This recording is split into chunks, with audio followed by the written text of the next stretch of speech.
So let's again rewind in my earlier podcast what I have said about Greenland. Right, I have given three reasons, the core reason for US to not invade, but at least pressurize Denmark uh, to own, if not a negotiable transfer, to own Greenland. So why they were doing that? Because obviously the primary using in the shipping lane. Then you have the early warning system, right? You have all the military sites which have the early warning system because Arctic is slightly higher up the order, higher up the side of the Earth topography, and hence, if Russia fires a hypersonic missile, it will US will have 6 minutes extra to detect that, and if it's the standard ballistic missile, they will have around 28 minutes extra time if they build. They obviously have built and they're building that early warning system, right? Radar early warning system. So that's reason number two, and reason number three is obviously the minerals. Like these are the three, but there are. I mean, if I have to just talk about the shipping lanes, because currently, what are the shipping lanes generally we have, right? Because I feel that there is a different theory I have in my mind, which nobody, no geopolitical expert is trying to address that, and I feel there is a nefarious design by US and why they want Greenland. It's not because they want because of mineral, because of early warning system, or because of shipping lanes. There is slightly more than that, more that meet our eyes, right? So I will just give you the shipping lane. What shipping lane we have right now, right? We have three shipping lanes when the Arctic melts, and we have three shipping lanes. Northern Sea Route, which is called NSR, and according to 2024 data, annual total cargo was 37.9 million tons. So that was the annual volume of the cargo. So that is managed by Russia because it is part of Russia's exclusive economic zone.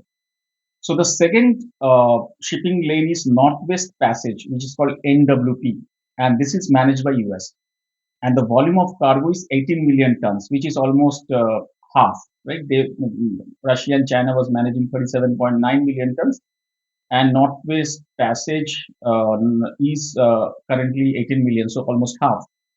And if I have to compare with the global what it passes through the Suez Canal, so versus the Northern Sea route, so it's almost 1.6. So 1.6 percentage of cargo which goes through the Northern Sea route managed by Russia and China, which is 1.6% of the global trade.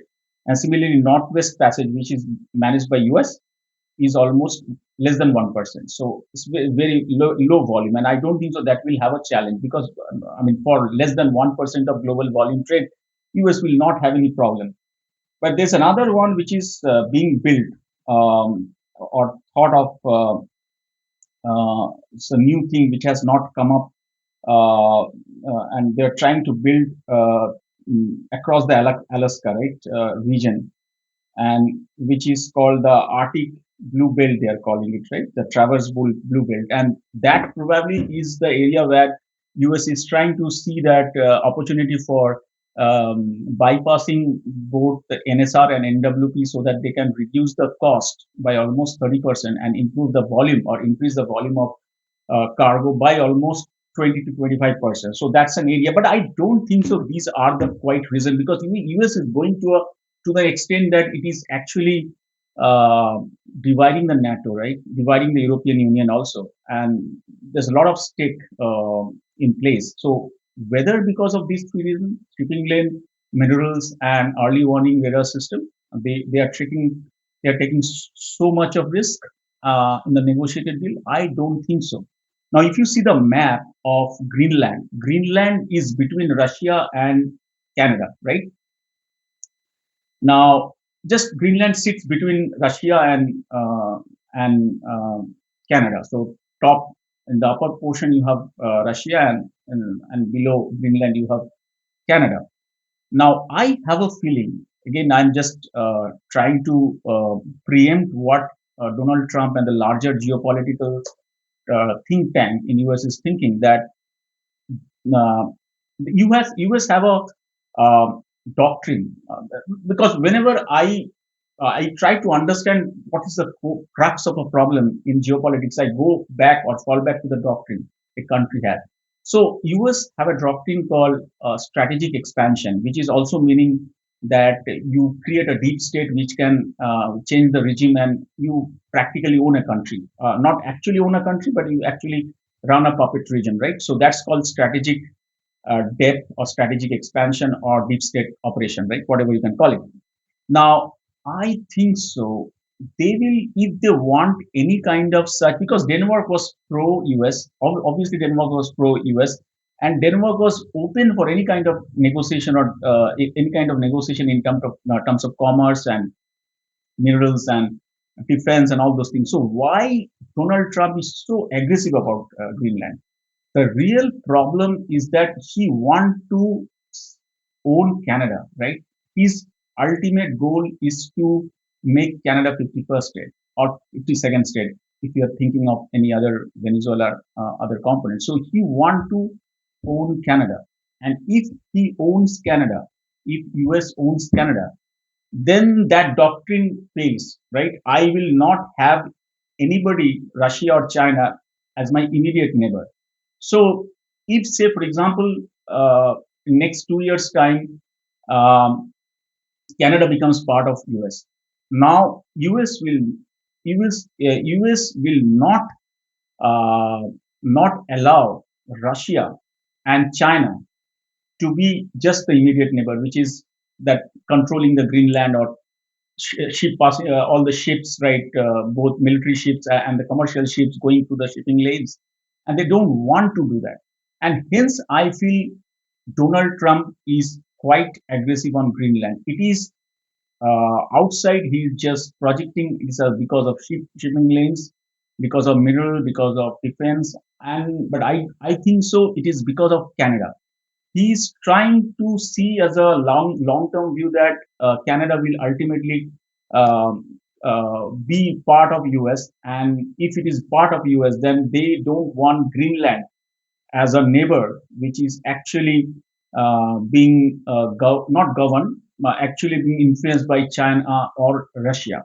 We have seen that in Cuba, we have seen in Venezuela recently that this is the problem with which obviously Donald Trump has. So my theory is that post midterm result, post midterm election, probably Donald Trump, if Donald Trump wins, he will aggressively pursue Canada to make Canada to be part of the US. That's my and that's how the Greenland is playing all about. It's not about shipping lanes. It's not about minerals. It's not about the defense because all those they have already, right? And I don't believe that there is a significant leverage for US if they own the entire shipping lanes because if they own the entire shipping lanes, it's almost 2.5% of global trade route. Where in Venezuela, in Panama Canal, Suez Canal, you will have a combined rate of around 98% of global trade. So that's how I feel this entire geopolitics of Donald Trump. That's my perspective. I might be wrong, but this is a fresh relook about the geopolitics about Greenland. I know there are a lot of things going on in media, but still I will bet whatever I said in the podcast one about Greenland. But this is my conspiracy theory. I don't believe in conspiracy theory, but I do believe in some degree of how US operates, what are the doctrines of US, and how they see Canada versus Greenland as a mutually opposite pole of the neighborhood. So that's how that US entire doctrine evolved. Thank you for watching.